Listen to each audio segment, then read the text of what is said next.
Hello and welcome. No, it's not Santa or any kind of deity that you might enjoy. This is Old Man Saga, man. This is Old Man John here. We're talking about Old Man Quill tonight. This is part 2 in the series of Old Man Saga chats that we've done on the channel. And I got some awesome folks to talk to you tonight about Old Man Quill. I'm not going to wear this all night, but I thought just, to keep in spirit of the evening, a little old man action. And of course, we are joined. How do you do this show without the original partner for this series, Chad, 90 Miles from Comics? Yo, what is going on, John? Old Man John. As you guys know, I'm the oldest man on this panel, and I'm just happy to be here. As you guys know, I've just recently become a father, so I'm still trying to get back into the whole YouTube thing, but I'm super excited to be here. When John said he was doing Old Man Talk, I was like, John, I will be there. Do not worry. I will make it happen. So I can't wait to hop into Old Man Quill, because as you guys know, we loved Old Man Hawkeye and Old Man Logan. We'll catch you up on all of that. But of course, we can't just have 2 old guys. We need at least 3 old guys, right, John? We need the old guy, right? The old wolf. 65. There you go. And I think I got both you on ages. Oh man, I'm not going to wear this anymore. Well, wow. Yeah. There we go. Still starting off the show, a little fun there, a little Old Man John style. Oh my gosh. Welcome everybody. Tonight at some point I'm giving away a set of Old Man Quill to the chat. I'll think of some trivia question to throw out there and we'll give one away just like we did the first time around. We hooked up Chris Barrett with a set of Old Man Hawkeye trades last time, which was awesome.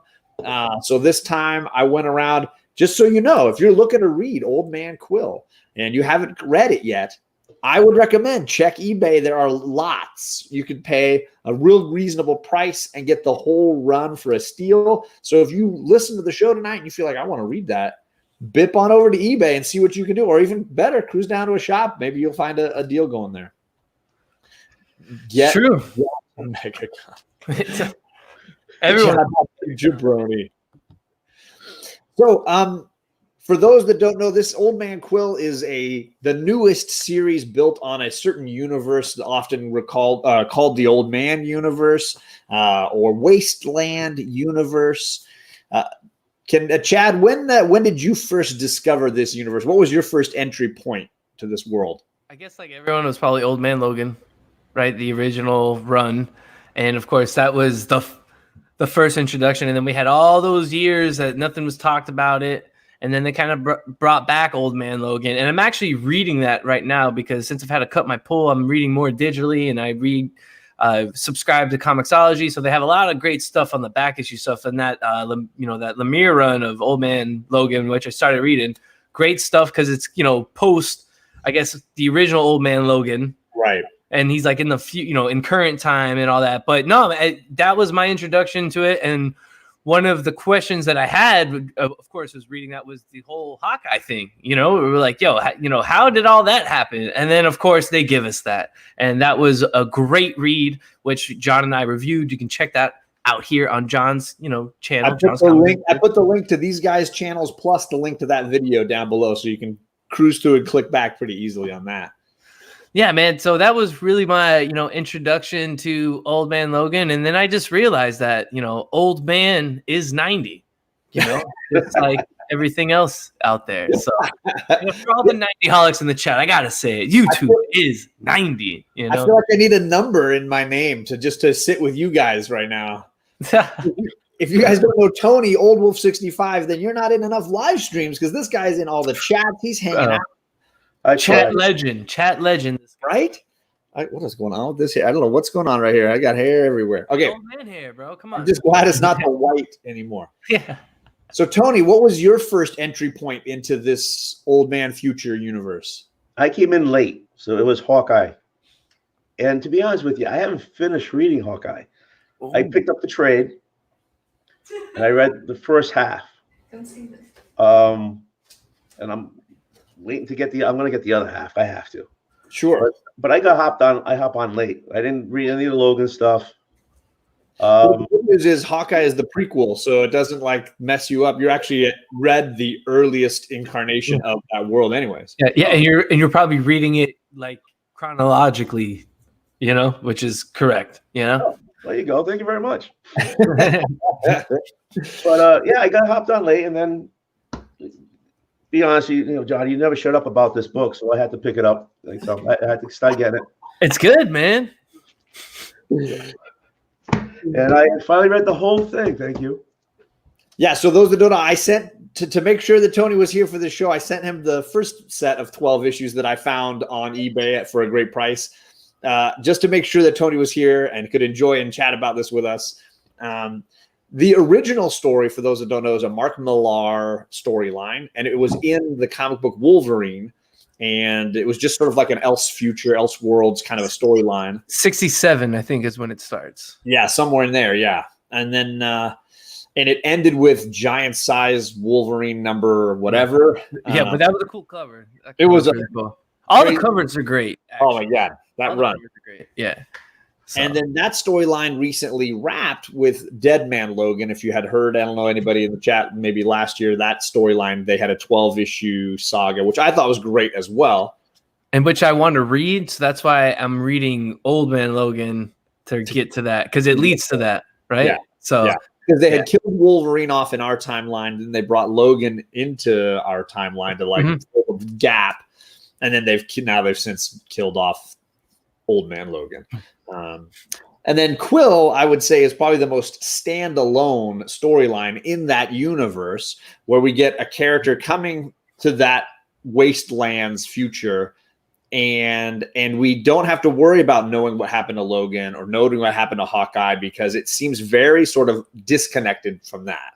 But that was my perspective when I started reading it. And a different Quill, because this is a Quill with a family, and he had to make this decision to kind of leave his, I guess something happened to his family, but he had this like regret, and he kind of just went into this Great Depression and didn't want to like really do anything. And it took a lot, if you read the beginning of the issue, and I guess spoiler alert, we didn't tell everyone, right? We're spoiling things. Yeah. But, it took a lot for him to kind of go and like, trust his friends again, to go save his closest friend, because one of the ways they get him out is, they use Rocket to kind of like get him to like, yo, bro, you gotta go, let's go. So yeah, let me jump into the chat and say hello to some people first, and then we're gonna dive into this story and kind of break it down and get through here. But my comic triple threat friends are in the chat in force, so thank you, Rod, for telling me you got the bell clicked and we're ready to go. And thank you also for shouting me out on your show today. That was way too kind, man. Chaos in Comics said 70% of this book's readership is on the live stream panel. Burn. Come on, man. This book is fire. We got some comic book hunter in the chat. He's got the bell on. Active Driver's going to catch the replay. Thank you very much for doing that. Jabroni's in the chat. Thank you, brother. Get John to MegaCon. That's the goal. Saturday, I'm going to have the Get John to MegaCon auction, so you can come by and help out with that if you like.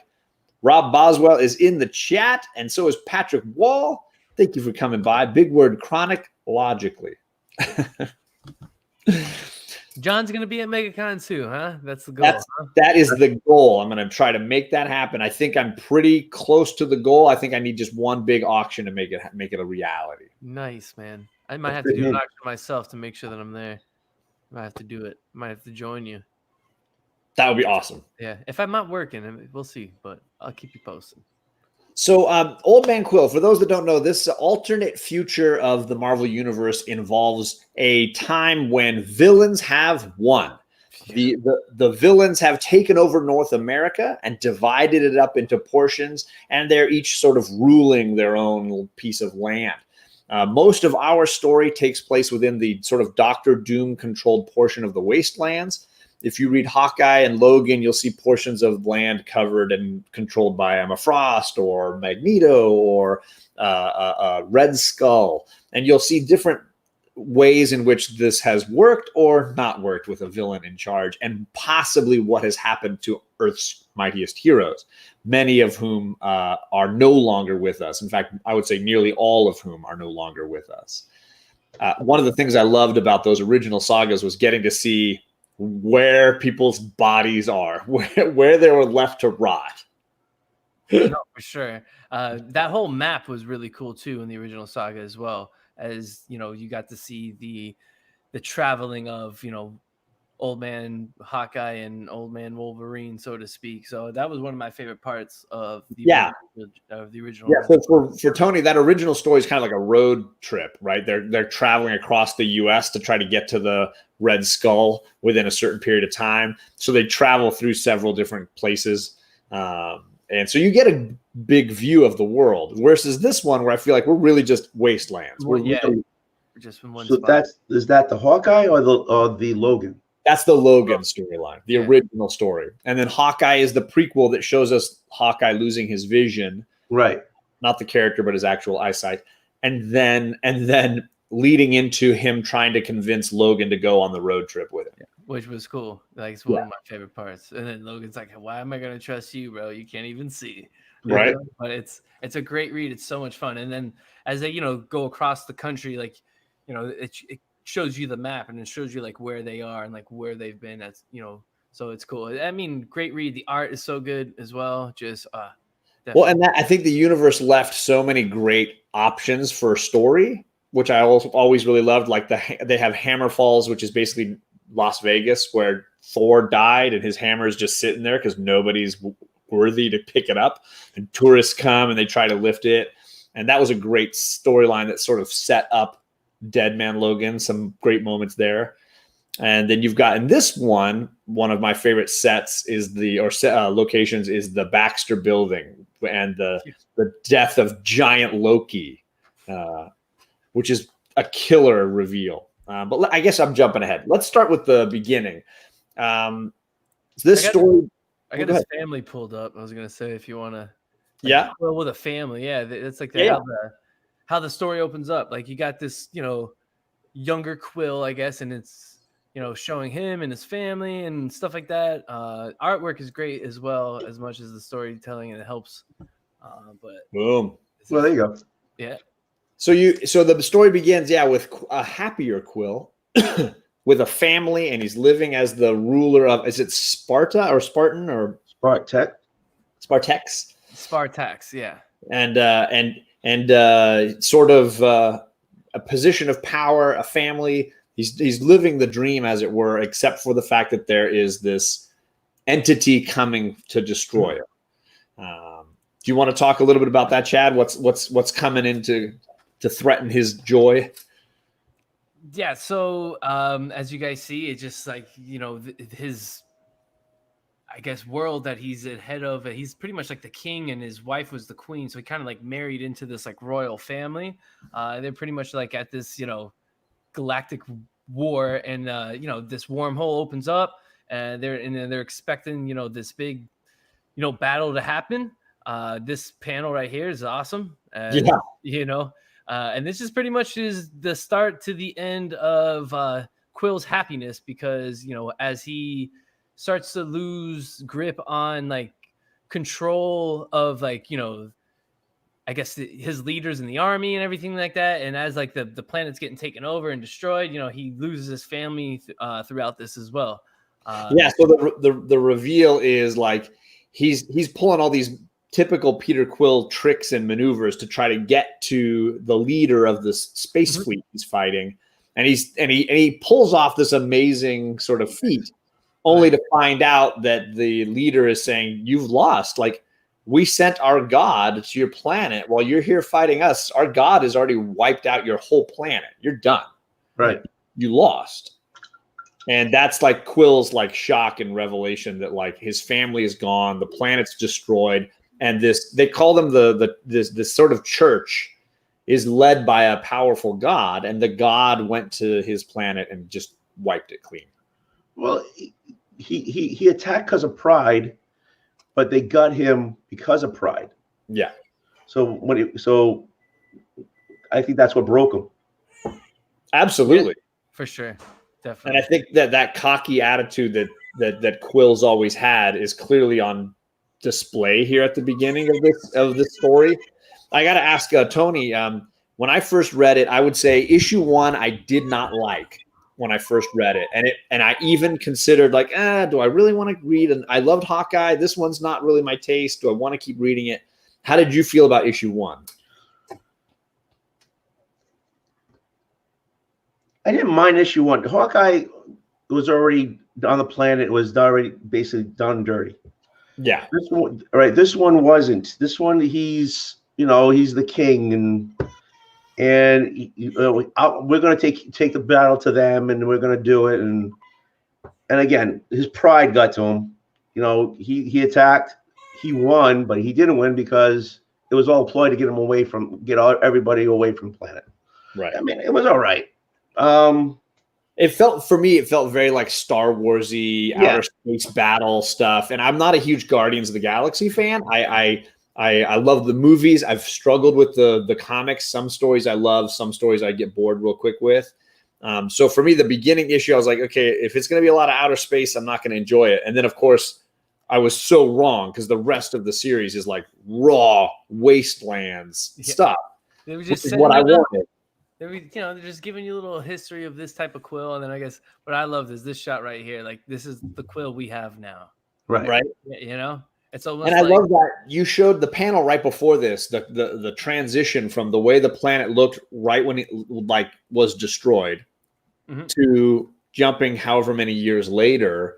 The next panel gives you now it's all ashen and gray, and he's still there. He's just hasn't moved. He has not moved an inch from that location. Yep. And then it's like it's reminiscent of broken down Thor from the MCU. Totally. That's what I love about this panel right here. Just looking over his failure in a sense. Totally. So at this point in the story, we get the sort of Quill kick in the pants to move, right? He gets in contact with the Guardians, the remaining Guardians of the Galaxy contact him. They tell him they need him. They need to get to Earth. They want to destroy this evil church and their god, and the only tool they can think of that'll do it is Reed Richards' ultimate nullifier. Right? The tool that Reed Richards and the Fantastic Four have used over and over again in several storylines in Marvel history. And they want to have Quill lead an insane race across outer space to Earth so they can convince Reed Richards to give them this tool. And they can't do it without him. Right? And that's the reveal there of the Guardians of the Galaxy we get in this book, which is Rocket with the cane and the Old Man Rocket. It's like my favorite part of the Iron Man gloves. Like he's got Mantis, who is struggling with her abilities. They're kind of fading away. And then what's that? Is she going senile or? She is. Yeah, she's going somewhat senile and struggling with her abilities. And then, of course, for me, though, Drax and Gamora seem like straight up the badasses they always were, like no different. Yep. Like time does not bother them at all. No, look, she doesn't. She looks exactly the same, unaged, right? In this panel right here too, especially. Right. I'm taking the short haircut. Yeah. Right. For the G.I. Jane look going. The Captain Marvel. I was thinking too, like. Yeah, and then as I mentioned earlier, Rocket being the one to really get at him to almost, really to convince him to go. That was kind of like one of my favorite parts of this book. Just how he kind of was like, well, you walked out on your first family, because, he was Quill's down in the dumps about his family. And, I guess being a father now completely can understand. But as, Rocket mentions at one point in time in the issue, he's like, we were a family. Like, we were your first family. Like, Rocket's never had a family. He's this thing that's been created by science, so to speak. So, I really like how he kind of, uses the pity move on Quill to kind of. I think Rocket and Quill have always had a relationship where neither one takes the other one's crap. For sure. Yeah. Now, Tony, have you read much Guardians? Are you a Guardians fan at all? I know I wasn't before this, really. Seeing the movies. I used to, years ago, it was the original Guardians, not this setup. Right. It was the original Guardians. And I know this group more because of the movies than because of the books. Sure. And I'm the same way for the most part. I've tried a couple different runs. There's a couple storylines people have told me to read that I haven't yet to dive into. But for me, I know them from the movies more than the comics because I always struggle with some of those storylines I've tried reading in the past. What about you, Chad? Are you a big Guardians fan? Definitely. I mean, of course, especially after the movies, intrigued my interest to see like who they were. So I remember going to my comic book shop at the time, which was Hope's Comics, and asking, the owner, I'm like, yo, so what's the deal with this Guardians team? And the team that they use now is the Dan Abnett run. So that would be the run that I recommend to anyone if you want to read it. Great read. It's kind of like the team that we get now, and it's kind of that more jokey stuff. And you can see that's what they use to, base the movies off of, where the Guardians back in the day was a little different team, not as jokey, not as serious. And even Star-Lord himself is not, originally a very jokey character. He, was very serious when he came into the Marvel comics. So definitely check it out if you want to. Dan Abnett. That the movies definitely intrigued my interest more in them. I have never come across their first appearance, but they had like a reprint of their first appearance, which I know I own, which is pretty cool. And if I'm not mistaken, Yondu is an original Guardian. Yeah, he is. And I think that's kind of what they were showing in the second film of Guardians of the Galaxy, where they showed some of the characters who might have been that original team and where they are now. That whole Sylvester Stallone storyline with all the other guys that show up for Yondu's funeral at the end of that film. Spoiler alert. Yeah.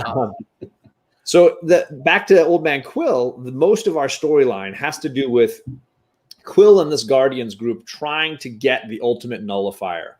And they come to Earth and it's instantly a disaster. They get shot out of the sky, they crash.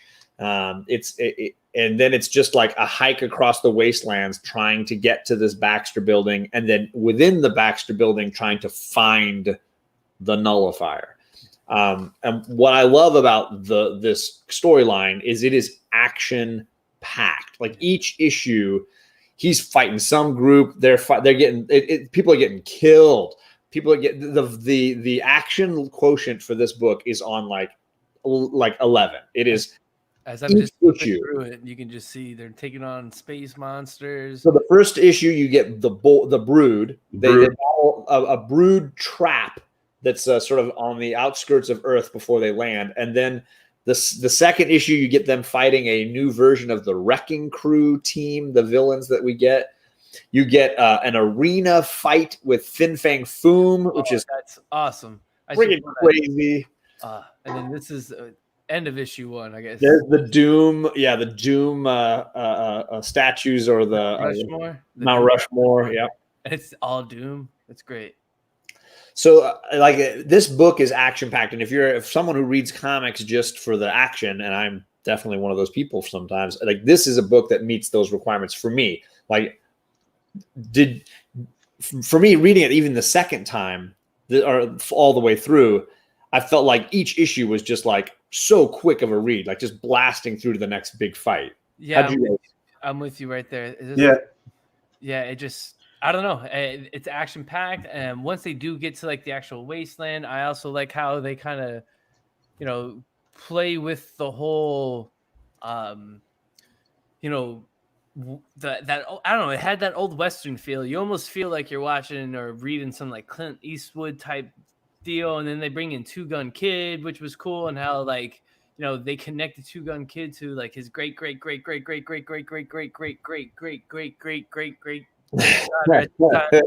it was like crazy like how many greats it was, but it was cool like how she pulled his revolver out, and it kind of was like inspiring Quill to become the gunslinger that he once was, and I just thought how I don't know, that was one of my favorite parts, because you see Quill, he's kind of like this Western space cowboy, Yeah, there's this very Unforgiven like storyline, which I will say Millar's Old Man Logan and even the Old Man Hawkeye pull from great Westerns, I think, a little bit. Tony, you're a Westerns fan. Did you feel any of that pull? Well, yeah. I mean, he's walking he's going through the wasteland. His main weapon is a gun. He goes from town to town. He basically takes care of the bad guy town to town, and then so it's like somebody should be whistling in the background, and he should be, chopping on an old rolled up cigarette or something, weed going by, Yeah, So yeah, it was totally a Western. Yeah, and well, even some of the covers have like this like panorama, like view, like an almost something from a John Ford movie or something, right? Yeah, I was trying to go through some of them earlier. Our other guest is Comics Misexplained, Jason, and he was in there for a second, but I think he's having some tech issues. I'll drop him in when he gets back in. Very cool. Sweet, Jason made it. I will say, besides a Western, for me, this totally feels like a Mad Max kind of universe, right? Oh, for sure. Definitely. Which, of course, Mad Max has Western elements, absolutely. But I love, I want to talk about some of the big fights. The second issue, you get the battle with the Wrecking Crew. And that was the issue when I was like, I'm in. Like, I want the rest of this series. I'm in. Watching the Wrecking Crew guys first take on this small town. That one guy, I think his name is Pile Driver. He headbutts this guy and just kills him. His head like explodes. Now, right? Were they majority of the original Pile Driver? Because the way it sounded like it was like he was doing this years ago. Yeah, and they're doing it now, other than that one young guy. Yeah, exactly. I think it was some of the original guys and some brand new guys or ancestors of the original crew. But what a fight sequence. And then when our Guardians show up and they're like, nah, you guys are going down. And then they just annihilate the Wrecking Crew, like wreck the Wrecking Crew. That whole sequence, I think, is just crazy, crazy cool.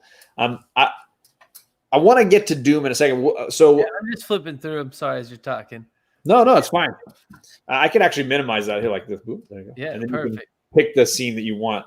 So for me, the Wrecking Crew moment was the moment when I was all in.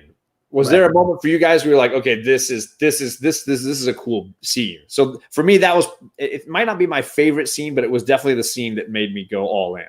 Well, it was more bloody. It was more,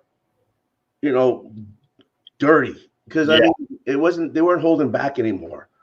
It was. You got the guy putting his head through another guy's head. And you got a crowbar through. What was it? Drax putting the crowbar through the guy. And you got well, we're not doing. We can do spoilers, right? You got the younger guy there holding the girl. Oh, then Quill takes a shot. He does that great Western quick draw on the guy.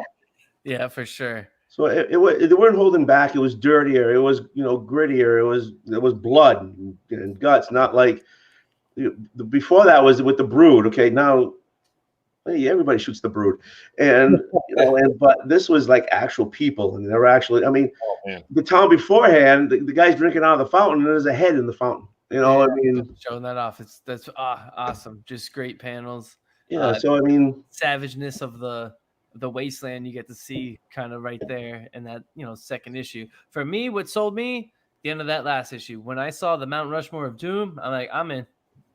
Like that's all I needed. I'm like, cool. I was digging everything up to that point. I'm like, okay, this is cool. Like you said, it kind of has this Star Wars type feel. And I love Star Wars. I'm like, all right, I'm not sure where this is going. And then when I saw the Mount Rushmore of Doom, I'm like, okay. And other than the big, I mean, obviously there's the outer space fight at the beginning, but it's pretty quick. And then they have the Brood fight towards the end. It's a slower issue compared to the rest of the run, I feel like. No, for sure. Definitely.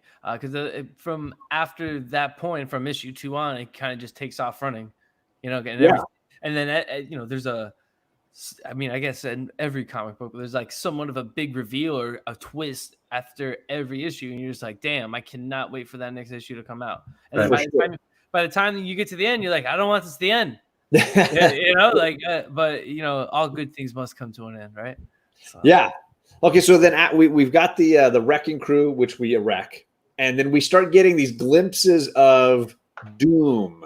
I want to spend a little time talking about Doom because he's all the way through this series as a sort of malevolent dictator of this section of the world, but he almost doesn't speak until like the last issue or two. It's like a tease throughout the entire. Like it's what was keeping everyone certain people hooked. You know, they're like, Well, yo, for here's me, Doom. I felt like it was a hint at a reveal that would happen later that ended up not happening at all. I felt like they were teasing us with the idea that maybe this wasn't Doom in the armor, that maybe somebody else was just pretending, or that Lady Mask, who's like his like assistant, right?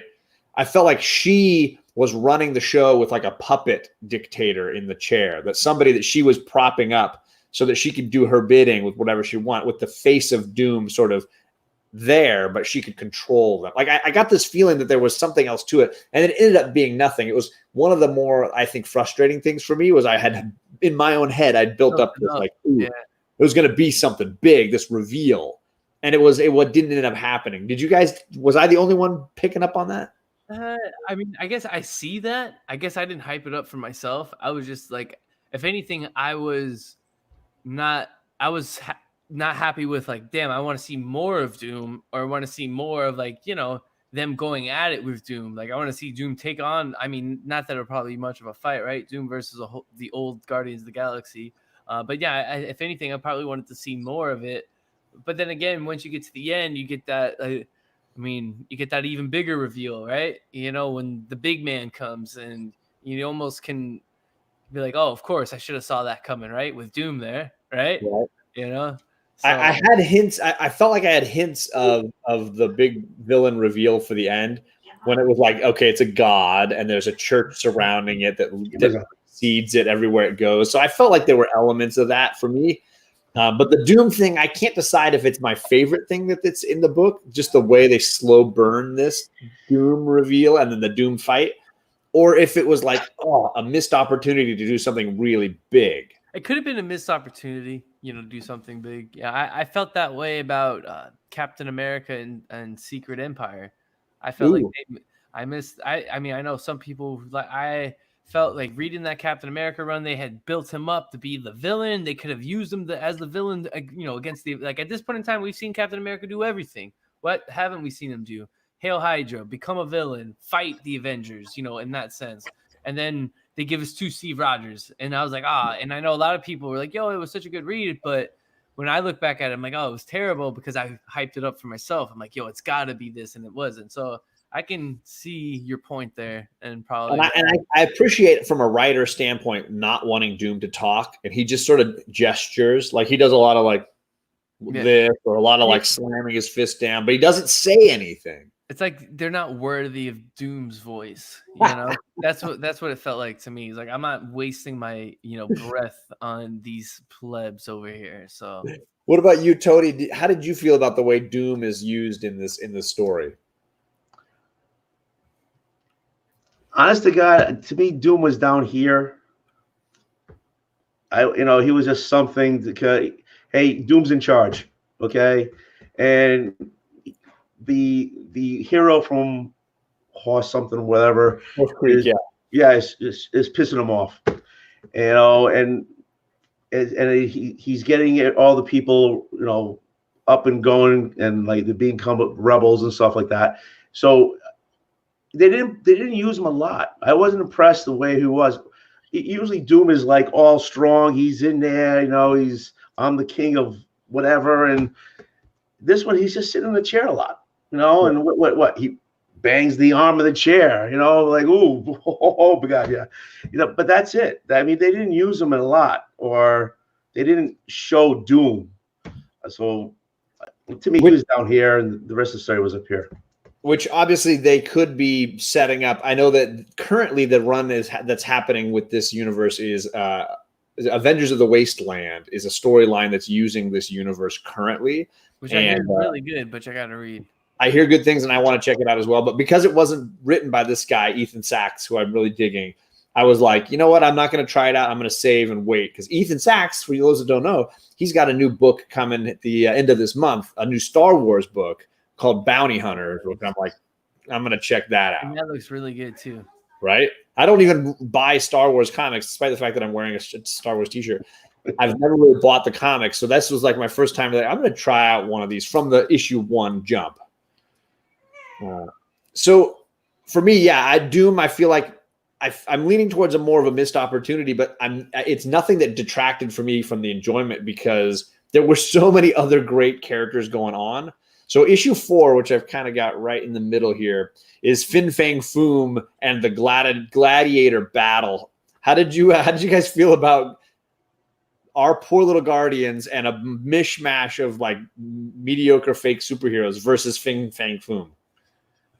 Funny. Thought it was hilarious how they kind of just for their amusement just use the Avengers. You know, I guess the death of the Avengers, so to speak, to kind of to amuse this crowd in Wasteland.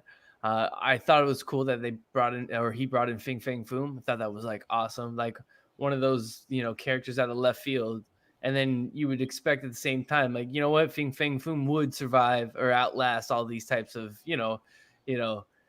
Wasteland type of events. So yeah, not surprised at all. And of course he would be like captured, like it fit well, like after reading it. But no, one of my favorite parts, and that whole Coliseum feel, felt like that the Gladiator Thunderdome, right? It's like Thunderdome. Yeah, it was like the Gladiator, like they're getting ready to go off and take on Fin Fang Foom. How about you, Tony? What do you think of the Gladiator battle? I found it funny that these are just normal people who basically jaywalked. Yeah. And now they're getting blasted. And I like the idea that, okay, Fin Fang Foom, he had the thing on his head that was controlling him. And when when that was gone, he was like, yeah. And then he just went crazy on everything. So I mean that was great because for a short period of time he was like had I don't know if it was emotion or whatever, but he wasn't just he was something more than just killing some guy who jaywalked. Beast, right? Yeah. And I feel like sorry, go ahead, Jeff. I have to step away real quick. Yeah, go ahead. I'll be right back, guys. Yeah. Sorry about that. No, thank you. Little 90, yeah. Yeah, exactly. Little 90 is called. I know it, man. I know it. We all been there. Yep. For me, what I always really liked about this story is the way they take Quill and show off the reason he tends to be that cockroach that doesn't die is that he has ingenuity, right? He thinks his way out of these crazy problems sometimes with an absolutely bizarre solution. He just like, I'm just going to try this and see if it's going to work. I just love he's 70 years old because he's been in that thing for 50 years supposedly, right? Yeah. He's got a full set of hair. And he's been drinking like a bum. But yeah, he's like, honest to God, what a workout. Right.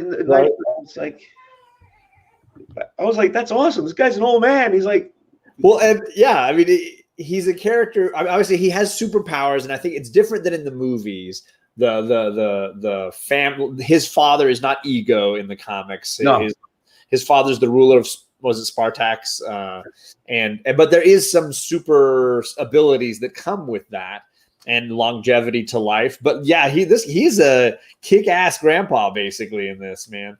And is constantly out thinking. So he's in this gladiator fight. He's got his guardian buddies, and he's got all of these local hoodlums that you were saying, people who committed crimes, and Taskmaster, who is running this whole arena, is basically forcing them to wear superhero costumes and fight Fin Fang Foom and a bunch of other gladiators. And only person in there who's an actual superhero is like one of the ancestors of Hawkeye, one of Hawkeye's grandchildren. Hawkeye, and I want to say one of the Parker children. So she's like part superhero, part human, and she's forced to wear a Spider-Woman costume. Right. And the only way they get out of it, like Tony is saying, is that Quill figures out, like, hey, if I use this one weapon I've got here that I've grabbed a hold of and shoot the controlling chip on Fin Fang Foom, hey, maybe now Fin Fang Foom is going to help me out of here a little bit. Which is you help me, I help you. Yeah.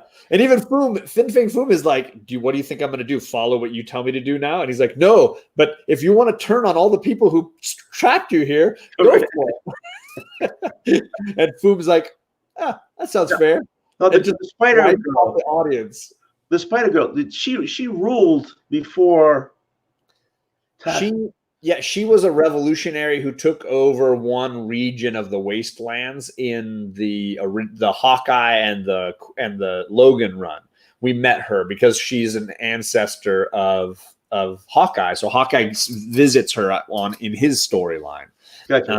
So we've met her, but at the same time, it didn't matter. Like I feel like you could read this and just be like, okay, she's got the last name Barton, so clearly she's related to Clint in some way. She's got some powers. I'm just gonna roll with this and see where it goes, because we do see her again a little later as well. I mean, honestly, before I read the book, I thought maybe they just basically shoehorned another character into a universe. We got this universe. We had Hawkeye. We had Logan. Let's just find another character and wedge him in there. Yeah. But it worked. Actually, I was impressed. I was surprised. And they're always sort of throwing in characters, and to some extent or other, they work or don't work. But I like the idea that they're always sort of supporting the overall story, which is, in this case, Quill trying to get to the Baxter building and get that nullifier tool. Right. So obviously, after he destroys the arena and escapes, they keep going sort of town to town to like Tony was saying, liberate the people.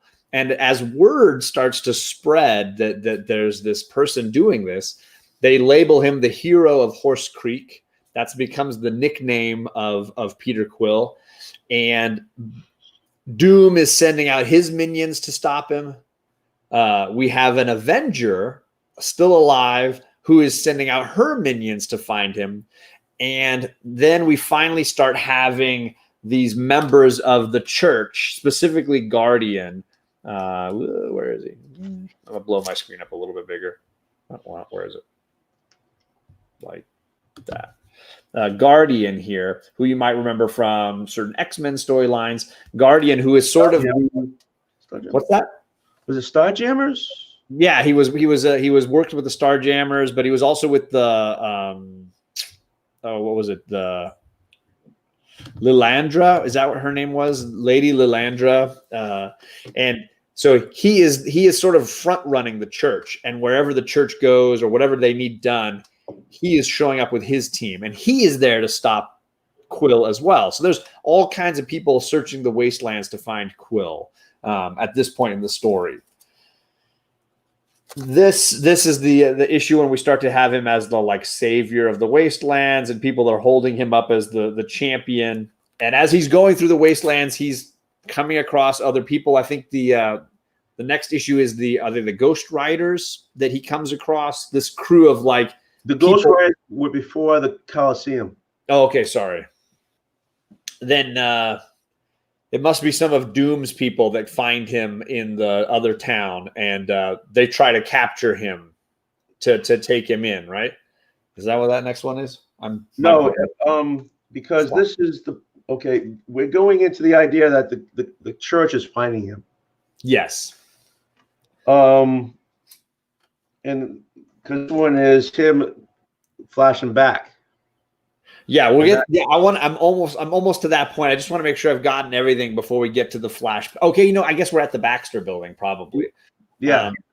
And I want to mention the Avengers. Okay, so if you've read Old Man Logan or Hawkeye or any of those other stories, you know that the Avengers are basically all dead. And the one Avenger we get to see in this book is Vision. So this is the daughter of the Vision. And shout out to Thunderhouse Design. It was the Shi'ar Empire where Guardian worked. So that's awesome. And Biggie Shack is in the chat. Thanks for coming, Biggie. And I think I shouted out Area and Thunder and Disco and the boy who had 7. So thank you guys all for coming by. I appreciate that. Hopefully you're learning some cool stuff. We'll do our giveaway here in just a little bit. John, question. Yeah. In the earlier books, did someone steal the shield? Captain America's shield? Yeah. Yeah. In the original Old Man Logan storyline from Wolverine, Logan takes it because the Red Skull has it. One of my all-time favorite, and I think it's buried. Yeah, it's probably buried. One of my all-time favorite covers from the original series is Red Skull wearing Captain America's mask, and it's like a super creepy close-up of just his face. The idea is that Red Skull has no real competition anymore, and he's collected all this memorabilia, and he's got it. So Red Skull has it. Okay. Thanks for coming by, Bueller. He is a big Old Man Logan fan. He even was trying to read Dead Man Logan, but I kept up on it, and he missed out because that ended strong. I still recommend Bueller to go back. So we have this Viv Vision, the daughter of the Vision, the android with all these cool powers, just like her dad. And now she is like leading the revolutionaries in the wasteland. She's got this awesome chunk out of the side of her head where she's clearly been shot with something, but she's still functioning. She's still working. And she is on the hunt to find the hero of Horse Creek as well. Right. Oh, there it is. Thunderhouse is saying it's a McNiven cover. Yeah. Just that Red Skull. So good. So freaking awesome. So let's talk a little bit about the Baxter Building, which for me was my favorite set. When it's revealed in the book, we find that it is in the middle of the wastelands. It has been dropped onto Loki to kill him. Somehow Loki got Ant-Man, giant man. He was enormous. And they've dropped the Baxter Building on Loki and killed him. So it's his skeleton with a building on top. And the building is like mostly buried under the ground. Actually, they shot the building like a rocket. Is that what they ended up doing? Yeah, they shot at the building like a rocket. And Loki's like hanging like this, gut in the gut. And he's flying with the building. So disturbing, but so cool. I'm trying to see if I can find it here. It might be towards the end of this issue. I'm going to check the one before this. It must be the one after this, probably issue 7, maybe. But it's a cool reveal. And what I dig about it is when they go down inside of the Baxter Building, the layers of it, right? The layout of how it's like some portions of the building are sideways, some are flat, portions are caved in, stuff is buried.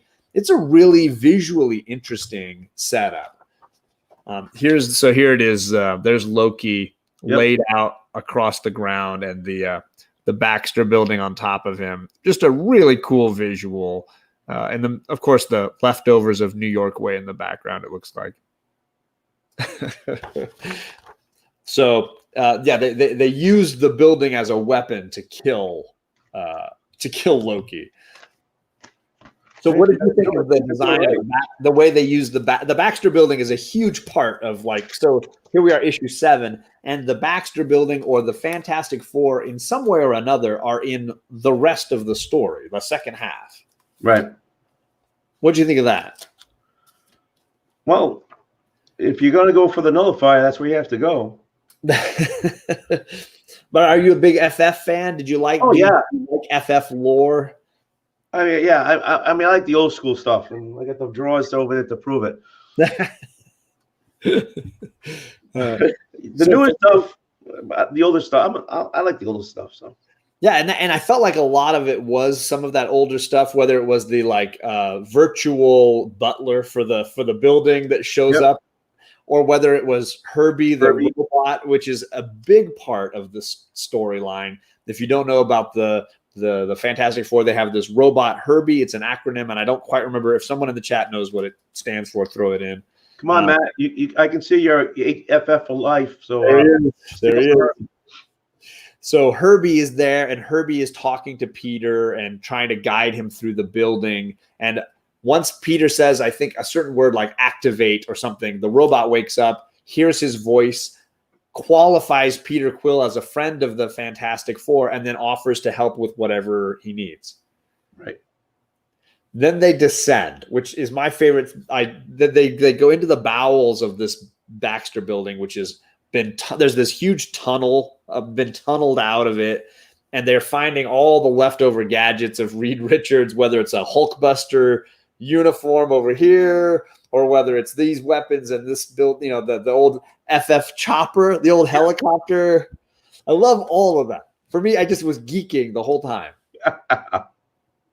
Yeah, just stuff just hanging around like junk. So what did you, and then of course the reveal of who is really living in the Baxter building now? What did you think of all that? What were some highlights for you? Well, all right. So they get to the Baxter building, and the old guy that's probably like a Stan Lee type of guy. I don't, Yeah. And so Quills is talking to the guy, and the whole group goes in, and he follows behind them. And then all of a sudden they look down and there's this gaping hole, just there. And the old guy saying, "Look, people who walk in never walk out." And it's like, okay. Oh, let Matt will get it up. He got it. Humanoid, experimental, robot, integrated electronics. You are the man. Google it. Anyway, so and then okay, let's go down this gaping hole because it really is in the ground. And you look up and there's the Hulkbuster and there's this thing and then there's that thing and then you find out who's living there. I love it. It's almost like a moment from Aliens, right? When their proximity alarms start going off. Herbie starts saying, "I'm detecting movement." And the Guardians are like, "It's probably just us, man. We're right here." And then Herbie's like, "There's 1,500 movements. There's 1,500 living things that came running, right?" And it's the Morlocks. Is that what they're called? Yeah, isn't that from that's a beginning that's from the FF. That's from the FF. Yeah. Man? I'm trying to remember, making sure the Morloids, is that what they are? I can't remember what they're called. So down in the sorry, let me blow up my screen here a little bit. Down in the bowels of the FF, all of the Morloids or whatever are living, and they are feasting on anybody who goes into the Baxter building. Super awesome. And of course, now our Guardians have to fight their way through them all. I gotta remember what they're called. I'm gonna mess it up. The Morloids. Ugh. Matt, where are you? I'm sorry, I'm blowing it. Moloids, Moloid, the Moloids. Google for life. That's hilarious. No, yeah, 90's busy, man. He's got that little 90s, so it's no worries. So my favorite thing, yet again, this sequence shows that Peter Quill is very ingenious to solve it. So they have to lock themselves. They shut the security gates. They lock themselves in one small portion of the Baxter building, trying to figure out how do we get out of here. We got no tools to get our way out of here. Yeah, there it is, Moloids. And I don't know if I'm probably not saying it right. I think possibly, I like the part where he does, yeah. I think quite possibly my favorite ingenious solution occurs right here. What did you think of Peter Quill's solution as to how to get out of this problem? It was awesome. He ginsu those Moloids. Right. So yeah, I don't want this thing to fly. I just want this thing to move. Right. So what does he do? Go ahead. It slices, it dices, it does Julian fries. Oh man. Yeah, he turns on the helicopter, the FF's helicopter, tilts it forward, and just sort of drives through the Moloids, chopping them all up with the propellers on this chopper. It's graphic and amazing and like so cool. Let me see if I can find them. Yeah. It's just too cool, man. It's just it's like the whole idea is just absurd and awesome. I'm just glad Peter wears boots, because that would have been nasty going through snakes. Yeah, they climb out and they're all getting covered in gunk. And I think it's my favorite is Rocket Raccoon says, "Wow, Quill, you are truly a sick bastard." And I mean that as a compliment this time. You can use that for tomorrow. Oh my God, it's so good. He's just like, only Quill could think up a way to use that. Just to use the helicopter to just chop up the Moloids.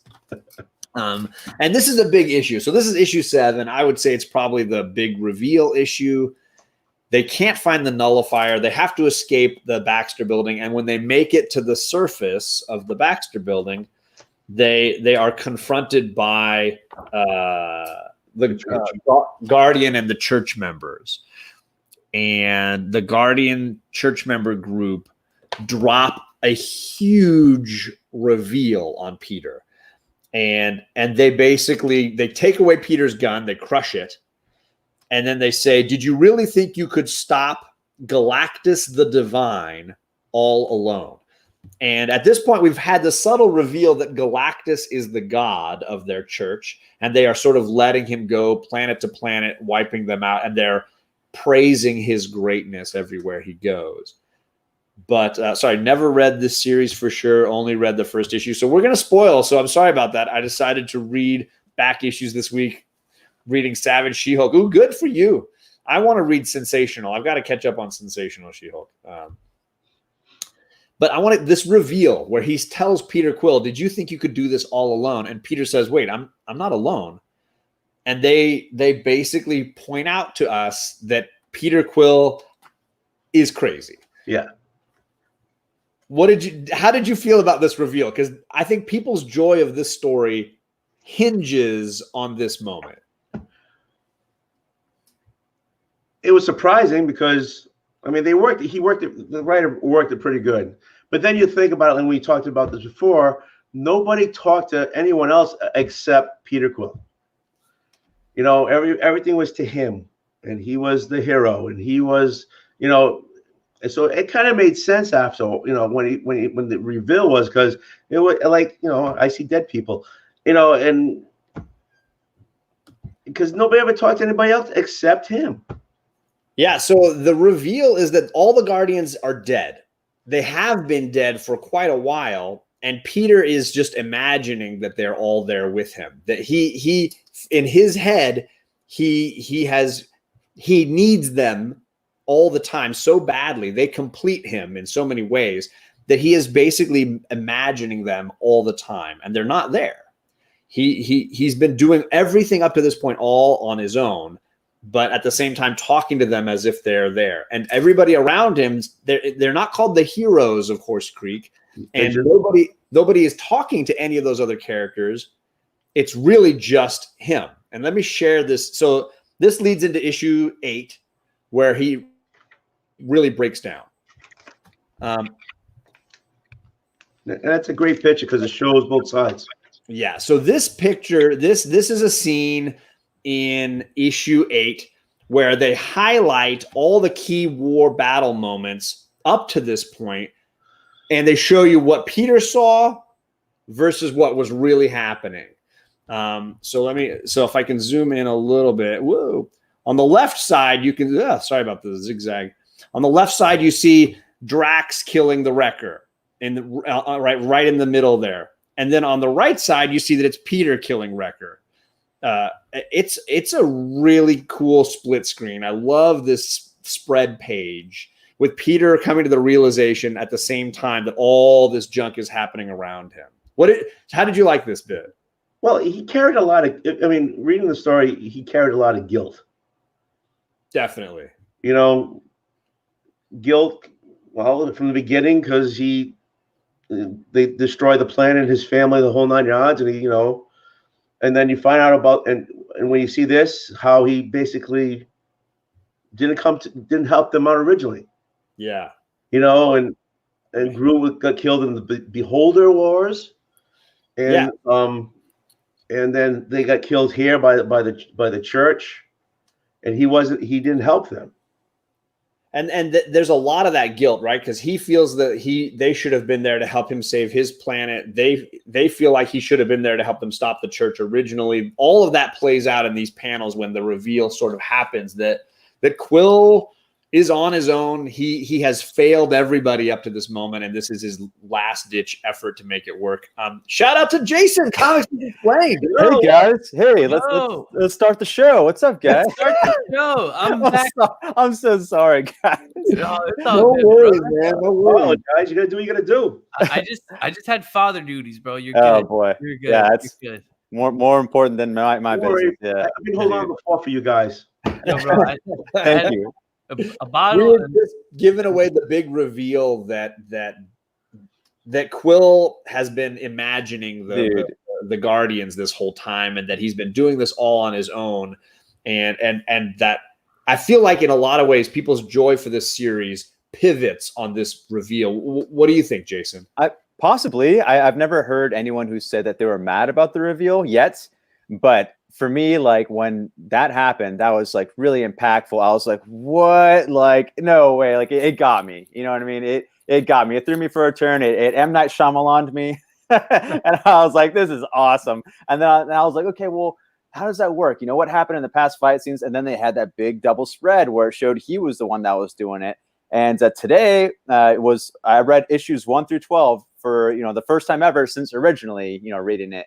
Where you can probably power through it. It must have been awesome. Oh, yeah, absolutely. You'll be surprised how fast you can read this. Like, because, I mean, it wasn't that it's not dialogue heavy, because sometimes it is, but a lot of times there's just like there's big splash pages and things that, you can just go past. So, yeah, it's a quick read. It's totally worth it. Action-packed, yeah. It is, yeah. But, man, like, when that happened, so me going through it for the second time ever, it was so cool seeing, like, knowing ahead of time that these characters weren't there. They were fake, and it was all in his head, and it was a lot more. It was fun, and it was worth it. Totally reading it like for a second time, and I recommend this book so much, man. It was just one of the most underrated and best reads of the year. Yeah, no, I'm with you right there. It was actually. I put it there with my read of last year, because I do the show with MCE, and they were like, "Oh, it's probably Immortal Hulk or Venom." I'm like, "No, guys, those were books that were continuing on. As much as I love them, I go, but when it comes to actual books that came out from last year, I'm like, I think it's Old Man Quill. It was my favorite read from beginning to end.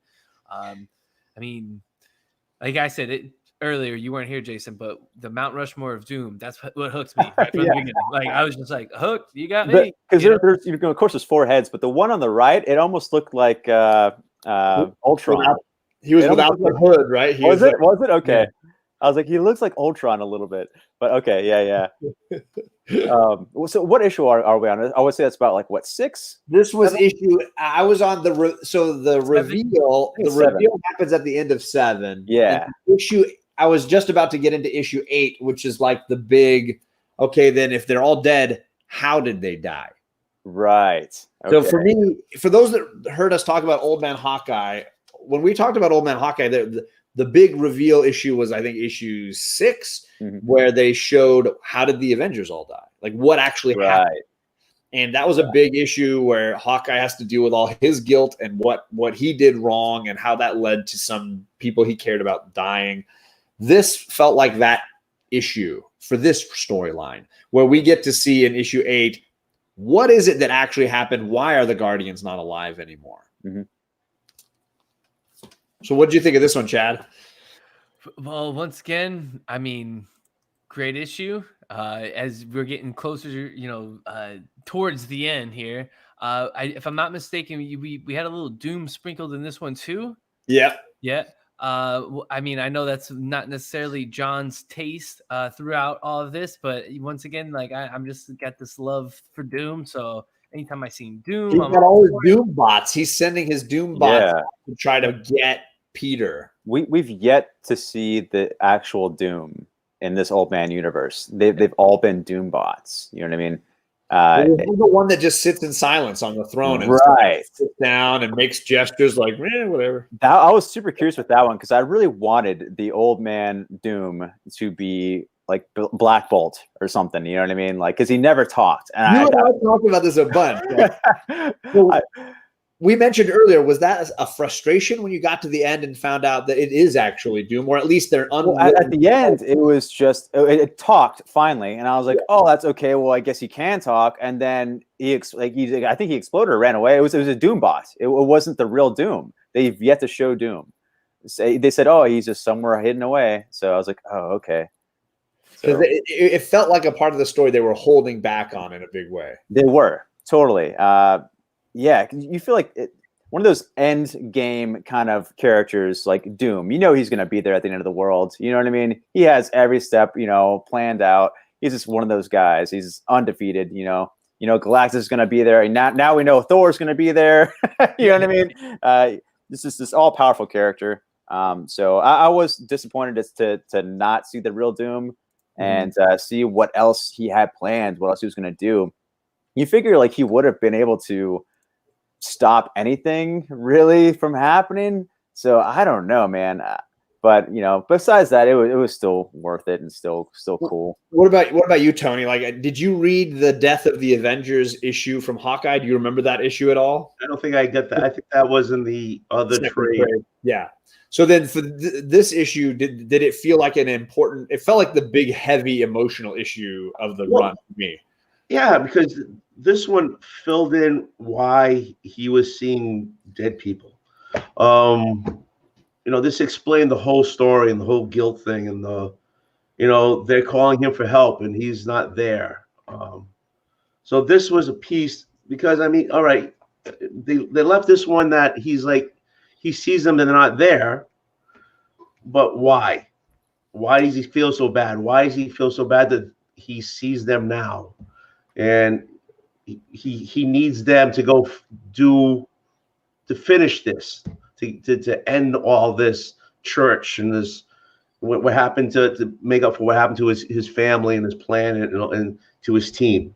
This basically explained it. And then another issue, just action packed. They throw it down on that like mothership, Yeah, their mission. It's and then I also love the use of Gladiator throughout the whole thing. Like he gets a lot of cool shine, Yeah, he's a wonderful because okay.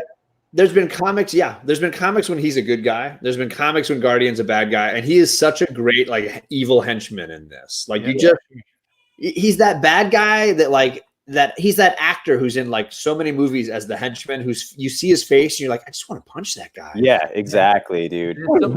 I think even Peter Quill said in this one, he's like, oh yeah, I remember. Someone said I remember that guy. He's a dick, he's a dickhead or whatever. Yeah, man, that's exactly what Gladiator is. He's always even when he's a good guy, he's just a jerk 24/7. And then the Donny Cates Guardians run when you use him a little bit, just same thing. Yep. Yeah, he's just always on the wrong side of right. Yeah, I mean, he's always like the main person in charge, right hand man, and muscle. That's all. But he's Superman, Yeah. But he always does what he's told. He's always got those crazy powers, laser fire vision and flight. That's the main difference. He's got that cool mohawk. Yeah. Oh yeah, dude. He looks great. Total character from the 90s too, which is awesome. Yeah, I would say like Captain America, I feel like started out how Gladiator is now, where he was traditionally loyal to the country no matter what. You know what I mean? And then he grew to know right and wrong, what morals was okay, well, the country is not always right. You know what I mean?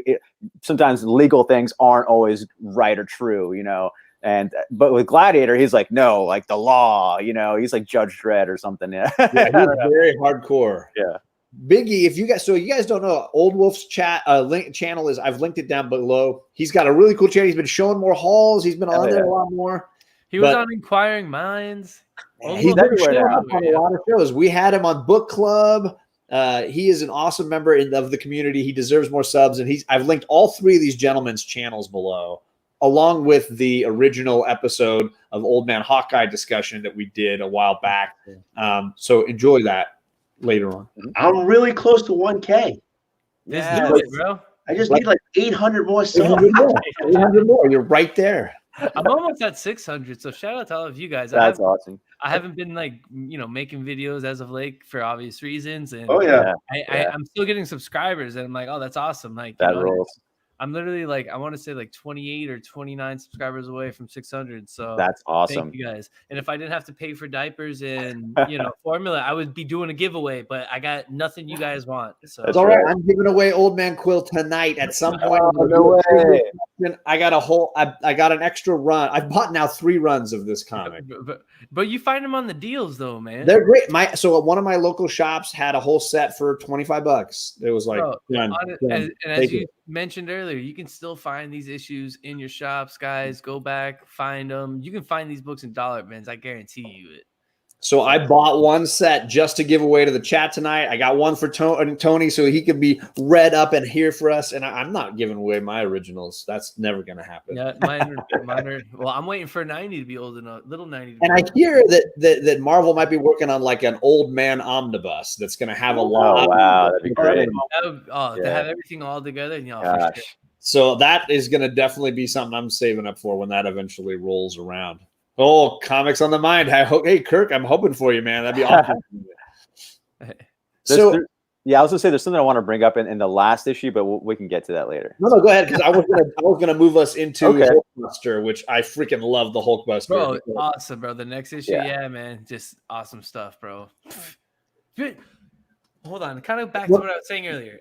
Quill getting introduced like to just different like things in like Marvel history. You know what I'm saying? The whole, the gun of Two Gun Kid, and then you have the whole Hulk, and like how he uses them throughout, as Old Wolf mentioned, like each issue is like a different story. He's in a new town. He saves it, like whatever he comes across, he uses that to his advantage to, of course, tackle whatever feat he has to tackle, which is awesome. The Hulkbuster scene is awesome. That was really cool about the Two Gun Kid, passing on. That was so cool. They even mentioned him, and then I think that town that the great granddaughter, whatever was in, great. It was called like what paste pot. Something. Paste pot. I thought that was so good. I can imagine like a super all-powerful, evil Paste Pot Pete that actually took over like a small town. That's so funny to like think like how would he do that? That's so good. That's a great name. Little details. Yeah. And we were talking like I love just all the little like things like the FF helicopter being used to kill the Moloid. Oh, amazing. That's probably my favorite scene is when it's just going sideways, chopping them all up. Like, this book, considering it's a Guardians of the Galaxy book in most ways, is so steeped in early Marvel Fantastic Four. Fin Fang Foom is in here. I was about to say, It's that early if you're an early FF fan, like I know that Boy Who Had Seven has been mentioning in the chat, like I feel like there's so much of that world in here. Yeah, man. No, I'm with you there. I've been reading a lot of earlier FF because of, like I mentioned earlier in the show, I've been using my Comixology more since I've had to like cut my pool to save money. And just those early FF issues are so good, man. They're just so good. So okay, we have the reveal that Peter is all on his own and that he's got to get the nullifier. He's got to find it. He seems to have been destroyed in the Baxter building in the battle when the Baxter building was used to kill Loki. So he's kind of stuck. He escapes from Guardian and the church members, and at the end of this issue, he comes back strong. So the Guardian and his team are trying to get at him, and they're trying to convince him to come out and fight. And I don't know who this guy is that gets the shot to the dome, but this guy just gets blasted in the face. Yeah, he's like a giant dude. He's like the Atom kind of. Yeah, that was awesome. He peeked in the giant hole and just gets his head blown off. And then there's Quill coming out with the Hulkbuster uniform, and he's just like ready to roll, which leads to, of course, like this awesome cover of Guardian tearing off the mask on the Hulkbuster. I love it when the cover is the book you're getting inside. Sure, this series is legitimately like that. The covers, if you see a cover like that, you're gonna get happen. That. It's gonna happen. And it's not gonna happen at the last page either. Like, like you're gonna get it in the book. That's so good. You have like a cliffhanger, and then you're like, "Damn! Like what a cliffhanger!" And then you turn the page and you see that the next cover, you're like, "Oh man!" And you know what's coming. You know you're gonna see it, and you just can't wait until like the next month to buy it. You're just like, "Oh God, I'll wait a whole month." Are you telling me you weren't disappointed that Mary Jane wasn't on the cover? I'm very happy Mary Jane's not on the cover. Get those like random Gwen Stacy out. I want my cover to reflect what's in the book. Sorry, I'm old school like that. I'm with you there, and I'm also like, you see it nowadays, like whatever the cover shows, and it's like the last part of the book. You're like, dang, I was hoping to get more of what was happening on the cover, like teasing me like this is basically like page 3. Like it's like right in there. No, and to your point, John, old school, like, yo, you see this on the cover, you're getting this, So I'm already getting my old man juices flowing with this talk. And I know I've talked, I think, with Lost in Comics because he started reading this and read the first 2 issues and then backed off of it. He loved Old Man Hawkeye. Mm-hmm. I'm hopeful that some people that maybe didn't give it a shot, and I came close. I read issue 1, didn't love it. I hope you give it a shot because I feel like everything I wanted from issue, like I'd say from the Fin Fang Foom almost on, is like nonstop glory. Yeah, it's so fun. Yeah, that was the point for me too. I was a huge Old Man Hawkeye fan. It surprised me by how good it was. I was like, okay, and the same guy's going to do Old Man Quill. Got to check it out. Got to like issue 3 or 4 with Fin Fang Foom, and like it just got so much better than those like first couple issues. And the first couple are still good, you know, but they entertain you. But man, they just really kick in like a whole nother notch once you. And they don't let up, like the speed. Right. So we're in the midst of the fast, like paced stuff. Yeah. This sequence ends with the Baxter building igniting this temporal shifting explosion that absorbs the building and traps Guardian inside. Yes, that was so cool seeing Guardian fly. He's like trying to fly away, and then just barely gets him, and he's sucked in. And like that was awesome. And that was this is after like Peter Quill and the Hulkbuster destroyed like the whole entire crew. He brutally and bloodily kills every one of the badass members. A couple great splash pages too on. Oh yeah, cracking necks and crushing skulls. And right, people on that person. Oh yeah, dude. Sorry, Old Wolf. What were you saying? He was talking to Herbie. Close the door. Close the door. Right. So I don't know who it was, but anyways, one of the bad ones, right in half. He's like, Herbie, can you help out? He's like, oh, I'm programmed to not, hurt people or whatever. He's like, all right, well, whatever. Can you just, close the door when I tell you? He's like, okay, I can do that. And he's like, throws the guys like, close it, and just cuts him in half, dude. That was so good. I was like, yeah, Herbie. Yeah, Herbie the robot kills some guy by closing a door and cutting him in half. The blast doors, right? Yeah. Oh man, so good. And then so Quill gets out. The Hulkbuster uniform gets destroyed. He crashes. Viv Vision finds him, and she first she thinks he's absolutely crazy, which he is. Because he's talking about people that aren't there, and he's talking about Galactus coming to kill them all, and she's like, "You're just crazy." And then she has one of her students or whatever read his mind, and she realizes, no, he's telling the truth, and we need to figure out a way to get the nullifier. I was so happy they got to that point right away, and instead of dragging it on like a whole nother issue or for the rest of the series. You know what I mean? Because you can drag that on forever. And right away, they're like, oh, hey, I have a little psychic friend right next to me, like one panel over. And there's like, okay, we know what actually happened. It's like, okay, good. I don't have to sit through like them, not believing him and thinking he's crazy for like issues. So you don't need no filler, bro. Get straight to the point. Yeah, exactly. Yeah. So the idea is they put him in a radiation suit and they send Quill into the temporal vortex back in time. And then the rest of the next like 2 issues are all this sort of time travel storyline, which I think time travel storylines, when they're done right, are amazing. And when they're done wrong, are frustrating. This one is so well done. Like the layers all are perfectly set on one another. Even the use of Kang, the Conqueror, like the time travel character of Marvel thrown in for just a couple great moments.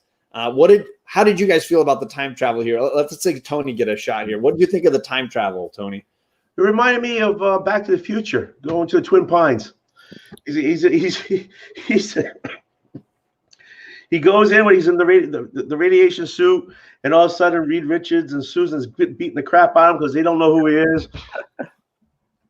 Back to the Future in the yellow suit. Yeah, when he comes out. Yeah, that's, aliens are among us or whatever they say. It was cool. It was very good. I liked it. Because so I think that's when they show the part with the building with taking off with Loki stuck to it. Yeah. But him going back that's all I can focus on. Him going back in the yellow suit and then just beating the crap out of him because he looks like they don't know what he is.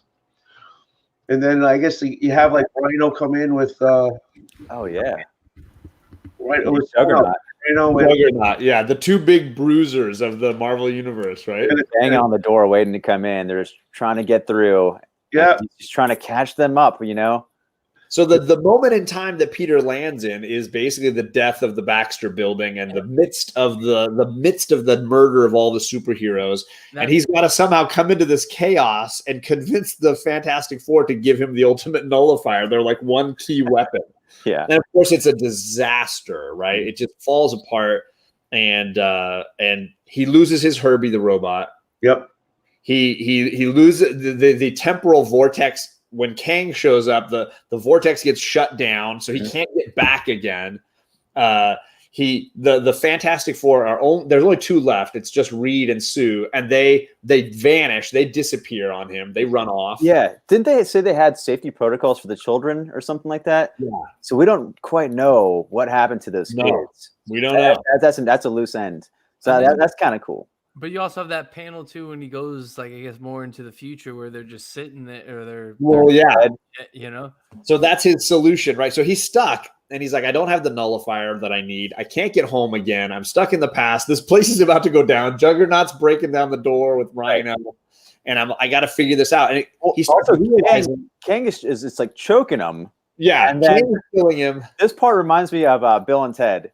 Where he's like, hey, tell past me to like actually take that kid's knife. And then he's like, okay, Herbie's like, I will. And then he's like, all right. And then stabs Kang in the eye. Yeah.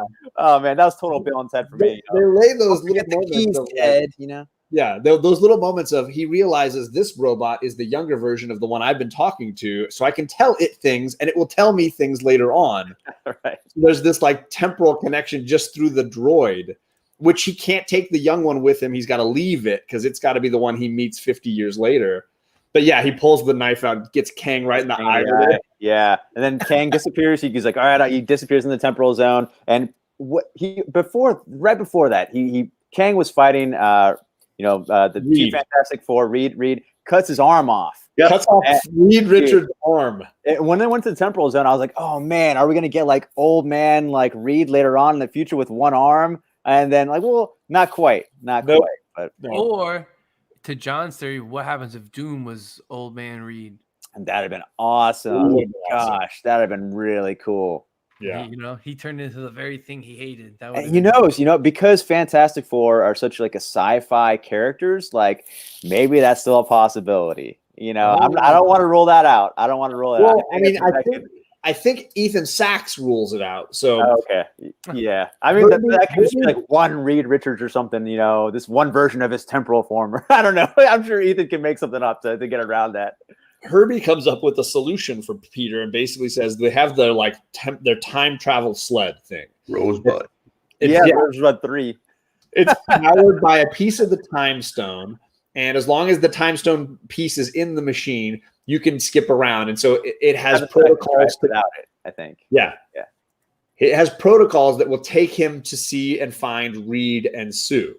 So he flies off, and when he finds them, of course, time has passed, and they're just two skeletons, laying in bed together, which is beautiful, like a wonderful Sue and Reed moment. But they've been clearly living in outer space, hiding out, waiting, and they're just skeletons. And he's got, if you notice, a robotic arm. Yep. Reed's got one robotic arm for the one that he lost. Right. And I think also they said that they played around with the idea of fixing everything, but it would have created like a time variance. So they're like, okay, well, I think the right thing to do is just for us to stay out of it. And when Quill gets here, tell him where the weapon is, and then he can fix the timeline. So they makes sense. That's good, but still, man, I don't know. Maybe I'm telling you, I guarantee you, I bet you anything, Reed actually went back and did that and got a clone body, put a fake robot arm on it, put it next to Stu, and he's doomed. I'm telling you, you're right, John. He's doomed. I'm telling you. You nailed it, dude. He is. That's hilarious. I say he's doomed, but John's theory that Doom was somebody else. So okay. I'll throw in Reed as that. You're right, Chad. He's doomed. Yeah, so they get there and when he arrives, the computers turn back on because they're waiting for Quill to arrive. And Reed and Sue have recorded a little video explaining, "Hey, we've been waiting for you. We kept the nullifier, and here it is. Like it's everything you needed and everything you wanted. You can use it. You can save the future, and we sacrificed ourselves for this." And then he feels like he failed them now. Yep. Yeah. Because they're dead. And I love that panel of those two. Like it's almost like that Romeo and Juliet type scene. You know what I mean? It's like, that caveman paint, or not caveman painting, but the two skeletons and the grave, the old caveman that were like with each other like that. It's been used on like album covers and stuff, but yeah, that's exactly how it is pretty much. So good. You know, I dig it so much, man. Yeah, it's a beautiful kind of end to those characters. By the way, all the way through this, Rocket Raccoon is always still nagging Quill. Like he still gets the ghosts nagging him everywhere. Yeah. Which I do like that technique. I do like the way that they use those memories of those characters. So you have like, you still have Rocket basically nagging him. I used this on the Comic Core Wednesday show as one of my word bubbles of the week when he says, Quill says, "Another two people I failed," and Rocket says, "Get your ass up, Quill. You should be used to failure by now." Yeah, it's so true though. Always jabbing them. And I don't know how Ethan Sachs like nailed these characters' personalities, like in Old Man Hawkeye and in Old Man Quill. This is a pure Guardians Fantastic Four book. It's so good. Really is. It captures the tone of both. I also love that Wasteland Nebula look. Yeah. Half a head or whatever the hell that. Viv. Viv Vision. Yeah, Viv Vision. Yeah. Yeah. Awesome. I actually haven't shown what she looked like, so I should get one of those out. And you guys talked about it, I'm sure, in the beginning, but I also want to give a shout out to Zombie Multiple Man. That dude was insane. He driven insane from the Venom symbiote too, and separated himself so many times. There's just one dangerous person. That's so awesome. Yeah, I skipped over the Multiple Man. That's a good one. Sorry. Yeah, so cool. I gotta find her in here. I don't know where she is. Sorry. I can pull it up. Oh yeah, and then also Viv Vision, she got a shot in the back. Well, no, that's coming up soon, huh? That's what's coming up. Was that her, or was that the mutant or whatever making the scene? Yeah, I think it was when Quill comes back from the past. Because she thinks, he failed. And so she's like, okay, plan B is to like fake like we're retreating, and to fake like she's going to go after them through her death. And they shoot her with this like temporal gun that's made to go through her. And so she's shot and she pretends like she's dead. And then once they're gone, she's like, okay, well, they're gone. Right. Like everyone come back and out. Yeah. Yeah, she's really been like utilizing that trick for a while. It seems like they had that technique down. Yeah, for sure. With her head open. God, she looks so messed up. Yeah, brutal. So I guess he leaves the Fantastic Four headquarters, or whatever, the not the headquarters, but like the temporal zone bedroom. Yeah, and gets on the Rosebud 3 to go back through temporal space, whatever, to back to the Fantastic Four modern day, our Old Man time.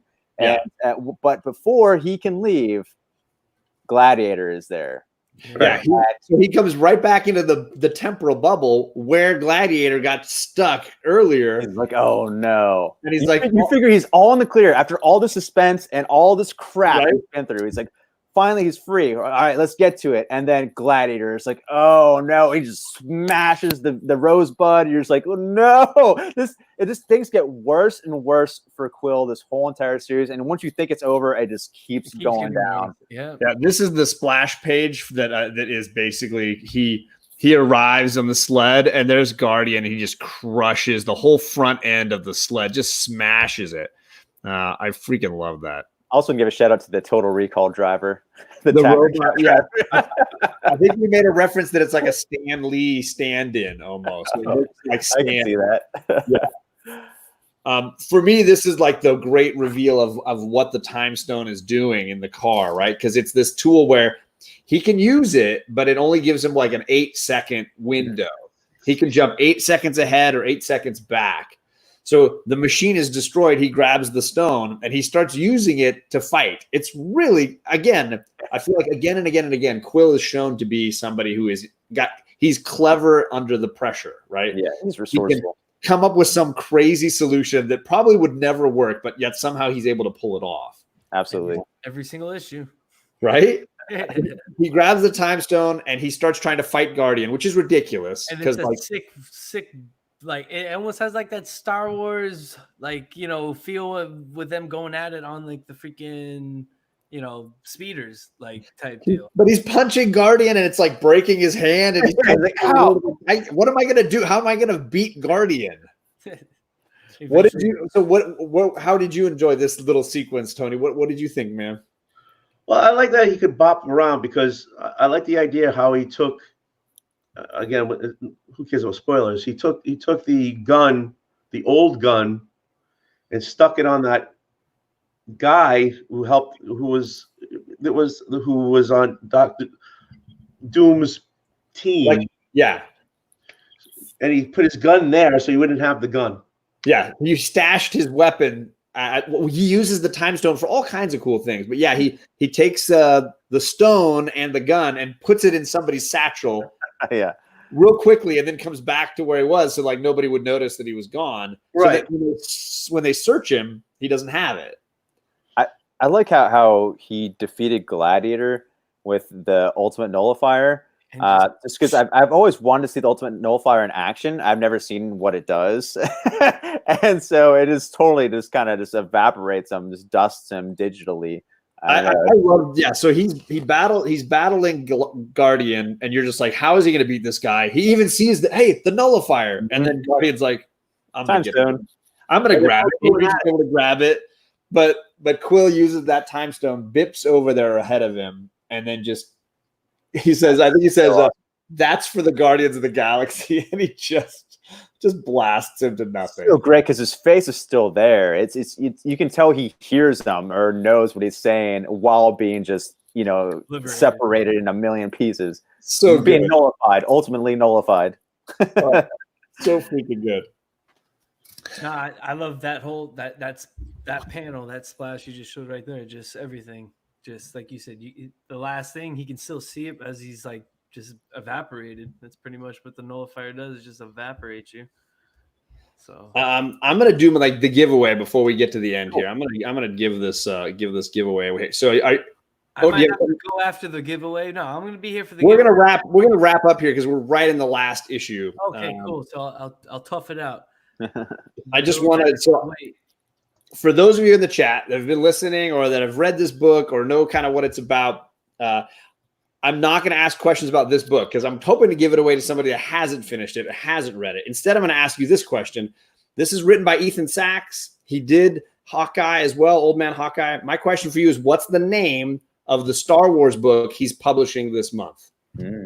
So first person to drop that in the chat is going to get this. I mentioned it a couple of times earlier, so we'll see who the first person is. You should know. We said it.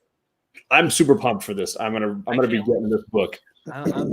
What is the name of Ethan Sachs' new ongoing series, a Star Wars series? I'm actually really excited for that.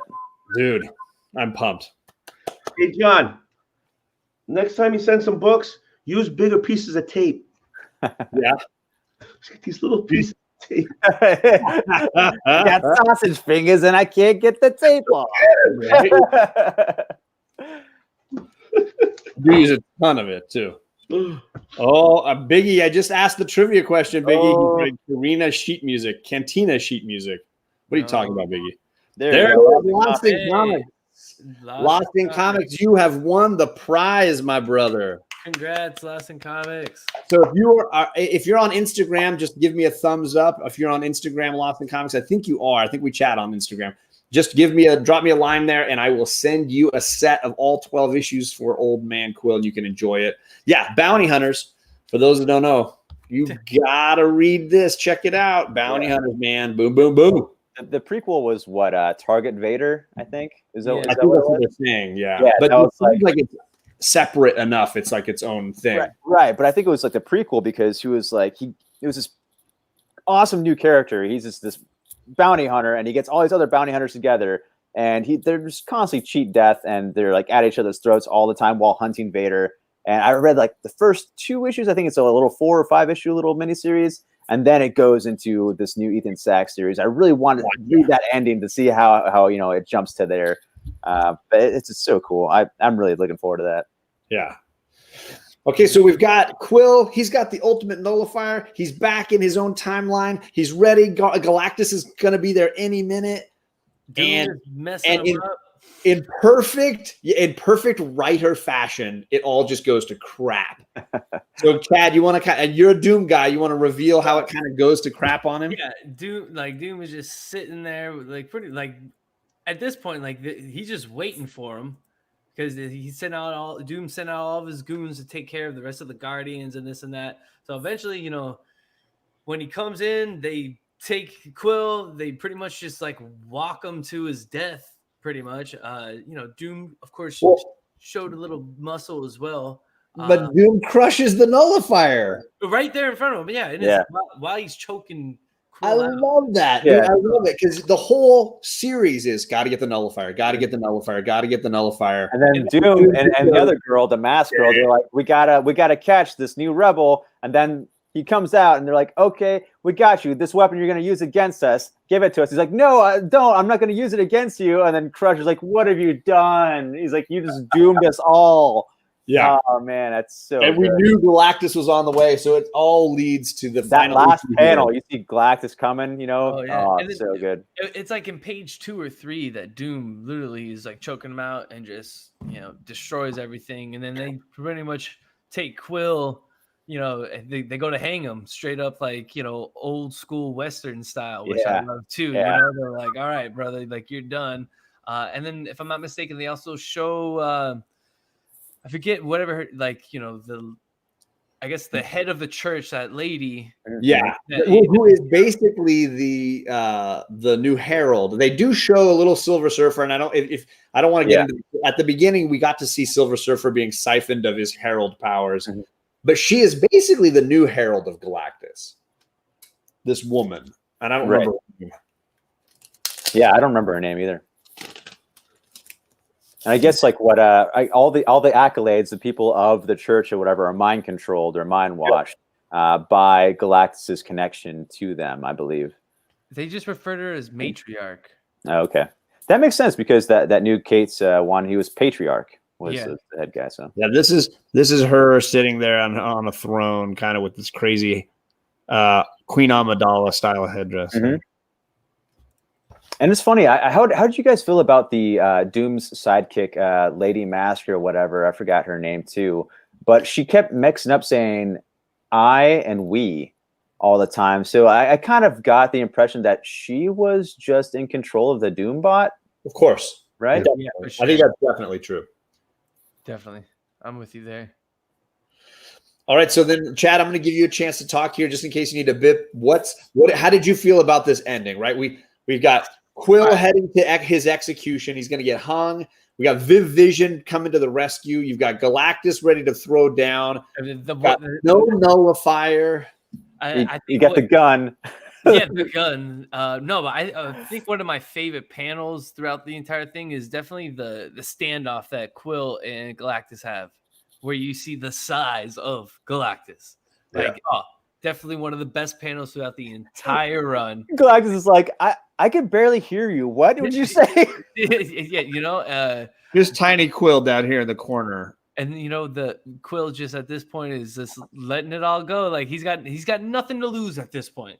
He's like, well, at this point, everything has gone wrong. It can't get anywhere. So I might as well just take on Galactus one-on-one. Everyone, I think someone said he was crazy at one point, but he's like, screw it. He's saying goodbye to the Guardians of the Galaxy. He has his arms around him. He's like, all right, guys, see you later. And then so one of Viv's, troopers or generals was like, we're dead. We don't want to say this. Crazy. I love that ongoing joke that he's just nuts, because they just see him talking to nobody and hanging out with nobody. It's so good. And of course, like Tony mentioned, stashing the gun and the sliver of the time stone on that guy pays off, right? Yeah, definitely. Tony, what did you think of Peter Quill's last second solution here? before I read it, and I told you before, I mean, I skimmed through it because it was on the shelf, right? And I'm like, you just shot him in the head.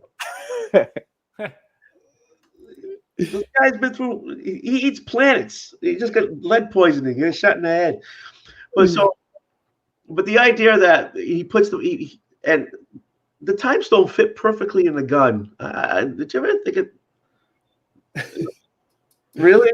There's an element of logic to it, for sure. There's no logic because like, how does it shoot out of the gun with no gunpowder? You know what I mean? It's just like that doesn't make sense at all. But it's like movie magic at this point. Right? Yeah, we just believe. We're like, well, right. Yeah, but it was great. You know, he took the gun, boom, right in the middle, right between the eyes, and Galactus is talking. All of a sudden, he just falls down because. He's like, what'd you do? He got a lobotomy because it took some of his brain away. It was like time traveled a little piece of his brain away. Oh, it's so good.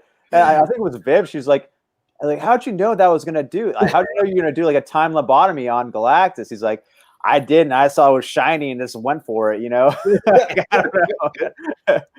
It was the whole David and Goliath showdown, right? Yeah, totally.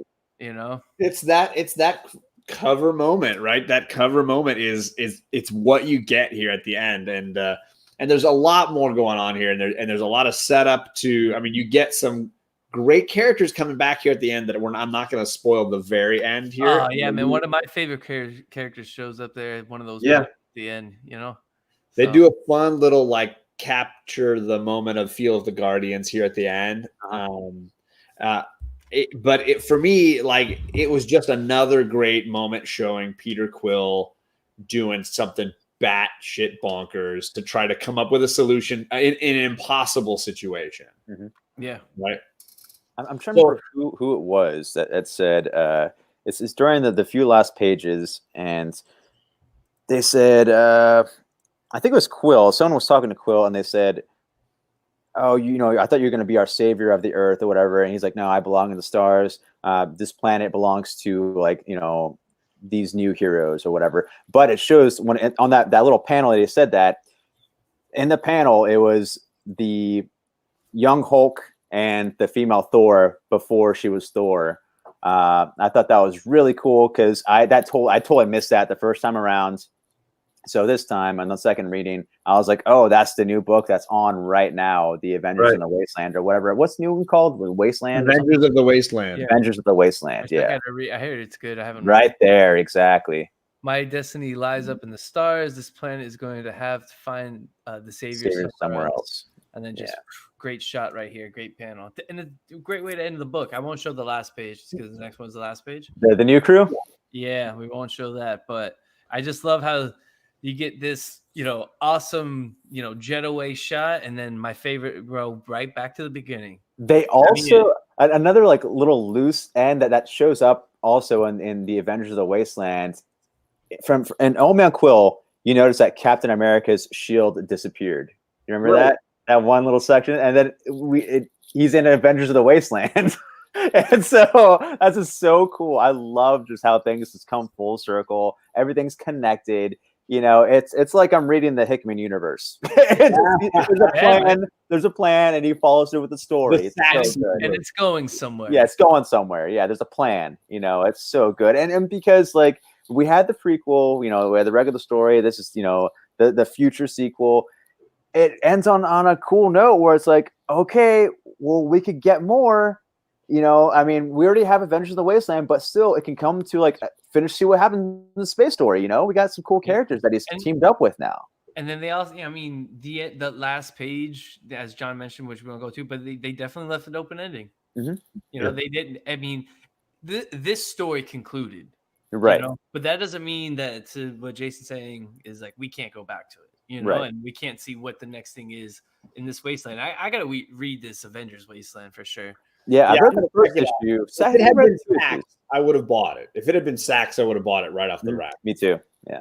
Who's doing it? I actually don't know who's writing. Kirk is in the chat. Comics on the Mind. If you know who's writing Avengers on the Wasteland, just drop their name in. That'd be awesome. I think. I read the first two issues, and it was okay. But I mean, who knows? It could pick up on issue 3 or 4, you know. So I don't know, man. So before we go, though, I want to give you guys a shot real quick to mention like your favorite moment from this 12-issue run. I know we're almost at 2 hours, but we'll quickly bip around the horn here real quick. What about you, Jason? You came a little late. Let's get you going. What was your favorite moment? Gosh, I don't know. I would say maybe the multiple man attack. Zombie multiple man, because he was just driven insane from the Venom symbiote and splitting himself so many times.